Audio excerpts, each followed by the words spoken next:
Malam pun telah tiba. Lita duduk di atas tempat tidur dan menyandarkan kepalanya di tepi ranjang. Pikirannya terus berkelana, memikirkan semua yang terjadi. Belum lagi saat mereka pulang ke rumah tadi, ada dua orang yang seperti mengawasi rumah mereka. Entahlah, kita juga tidak tahu apa maksud dari orang itu. Namun, tadi Haris tidak menanggapi, yang mencoba berpikir positif pada orang tua. Tadi Haris juga sempat menghampiri dua orang itu, dan mereka hanya mengatakan mencari alamat. Haris pun percaya, tapi tidak dengan Lita. Semuanya terasa mencurigakan. Kita juga tidak tahu apa yang dirasakannya sekarang. Perasaannya seperti mengatakan akan terjadi sesuatu. Namun dia juga tidak tahu apa itu. Kita juga bingung, tapi hatinya mengatakan harus waspada. Kita sudah mencoba abai, seperti yang Haris katakan. Namun, semakin dia ingin melupakan itu semua, semakin teringat juga, dan masalah itu semakin kepikiran. Menurutnya aneh saja, apalagi Papa Adam yang tiba-tiba celaka seperti itu. Tanpa ada sebab, Papa Adam tiba-tiba diserang orang. Ini membingungkan, dan Lita yakin ada yang tidak beres. Kamu mikirin apa sih, Tak? Kok dari tadi diam saja? Pertanyaan dari Haris membuat Lita tersadar dari lamunannya. Lita menatap suaminya itu. Mas, sejak kapan kamu ada di samping aku? Haris duduk di hadapannya Lita. Dari tadi kali, Tak, tapi kamu malah diam saja. Sudah seperti orang linglung. Mendengar itu, Lita malah menegus kesal. Kamu mah nyebelin, Mas. Masa aku dikatakan linglung? Tega banget sih. Ya maaf, Tak. Memangnya kamu kenapa sih? Masih memikirkan dua orang tadi. Kita malah mengangguk. Apa yang dipikirin sih, Tak? Mereka kan hanya numpang lewat dan lagi cari alamat. Karena memang seperti itu penjelasan dua orang tadi. Tapi Mas, aku tidak percaya. Rasanya ada yang janggal aja gitu. Masa mau cari alamat sampai melihat rumah segitunya? Ya bisa saja kan, mana kita tahu. Tapi Mas, sudah, jangan berpikiran macam-macam. Mereka tidak akan melakukan apa-apa. Kamu aja yang terlalu parno, gara-gara papa yang di rumah sakit. Kita langsung mengerucutkan bibirnya. Haris kenapa tidak percaya dengan dirinya sih? Kan Lita bicara apa adanya, sesuai apa yang dia rasakan. Mas, jangan memikirkan macam-macam, Tak. Haris bukannya tidak peduli, tapi dia hanya berpikiran positif. Dia hanya tidak mau curiga, apalagi sama seperti apa yang Lita pikirkan. Dia percaya semuanya akan baik-baik saja. Ya sudah deh, mungkin ini hanya perasaan aku aja, dan tidak ada yang perlu ditakutkan. Haris tersenyum. Daripada memikirkan hal itu, lebih baik memikirkan tentang kita. Lita malah mengerutkan keningnya. Maksudnya, Mas? Lita sungguh tidak mengerti. Haris mulai menyeringai dan mendekatkan tubuhnya ke Lita. Aku rindu kamu, Tak, bisiknya. Seketika mata Lita membulat. Haris ada-ada saja nih. Apalagi di rumah sakit, Mas. Kamu jangan macam-macam deh. Haris malah mengerutkan keningnya. Memangnya apa hubungannya kalau sang papa ada di rumah sakit? Aku tahu kok papa ada di rumah sakit. Tidak ada sangkut pautnya Kak Dita. Dita diam. Ya sih, benar. Sama sekali tidak ada sangkut pautnya. Tapi kan masa mereka senang-senang di rumah, terus papa Adam lagi sakit? Tetap aja ada sangkut pautnya, Mas. Aku itu masih khawatir dengan papa. Perasaan aku masih nggak tenang, Mas. Kita mencoba memberikan alasan yang logis. Justru itu, tak. Aku mau buat papa bahagia. Bahagia, Mas. Kita lagi-lagi tidak mengerti apa yang dikatakan Haris.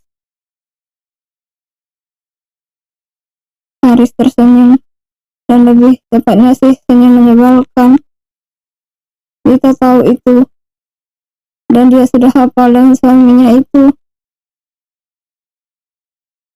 Ya, siapa tahu aja kan saat papa keluar dari rumah sakit, tiba-tiba kamu hamil, dan papa pasti sangat bahagia. Detik berikutnya, Haris mengaduh kesakitan saat Dita memukul lengannya. Kamu kebiasaan deh, tak? Main pukul-pukul aja. Ada RT kamu sama suami.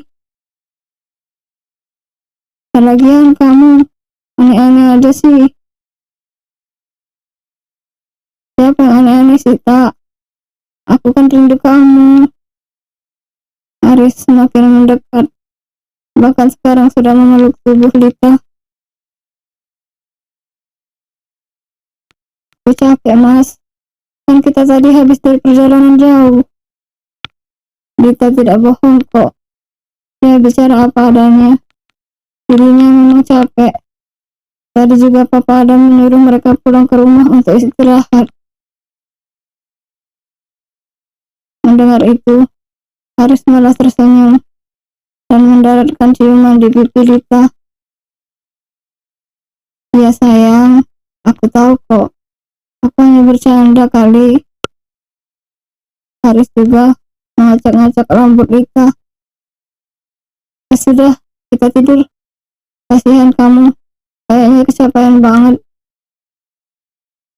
Iya, Mas. Haris merebahkan tubuhnya dan diikuti oleh Dita. Seperti biasanya, Dita selalu tidur dalam pelukannya Haris.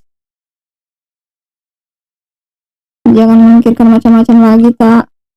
Besok kita ke rumah sakit untuk menjemput papa. Iya, Mas. Mereka berdua setelah itu mulai memejamkan matanya.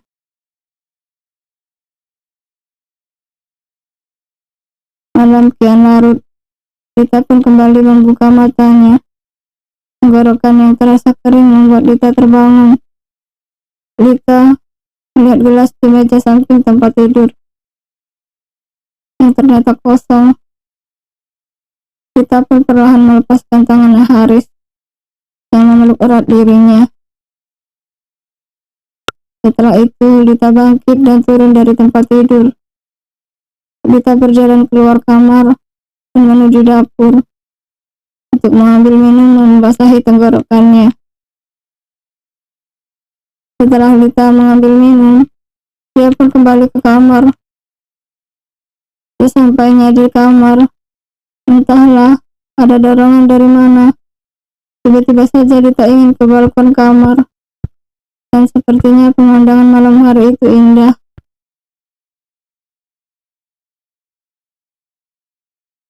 Dita meletakkan air putih yang ia bawa tadi kembali ke meja di samping tempat tidur.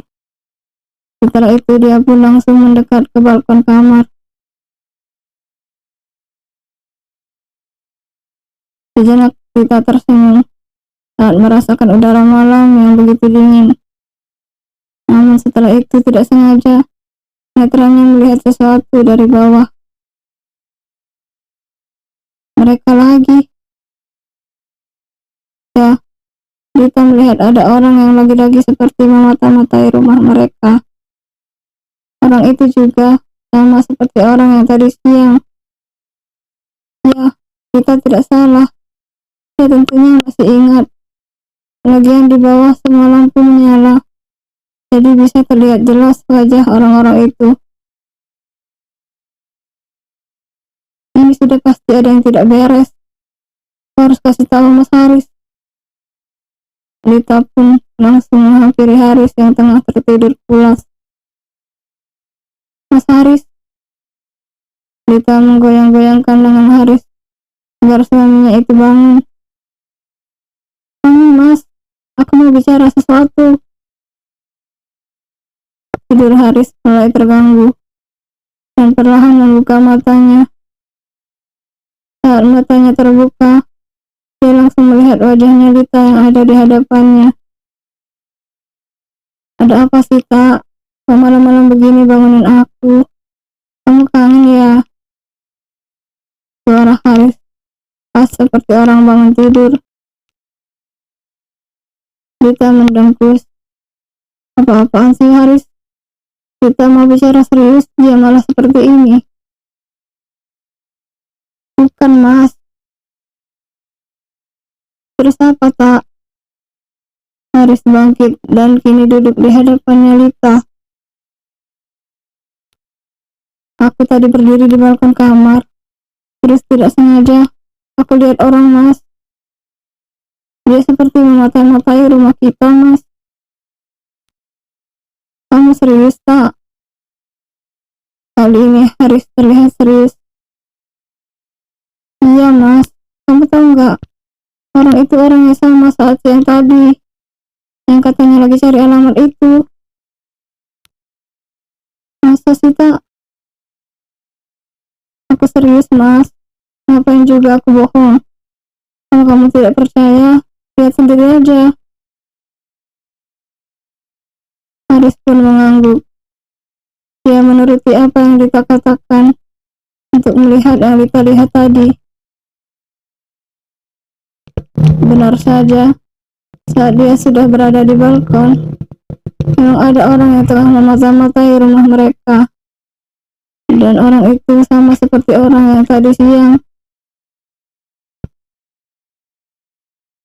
Setelah itu, Haris pun kembali masuk, karena bahaya kalau sampai orang itu tahu.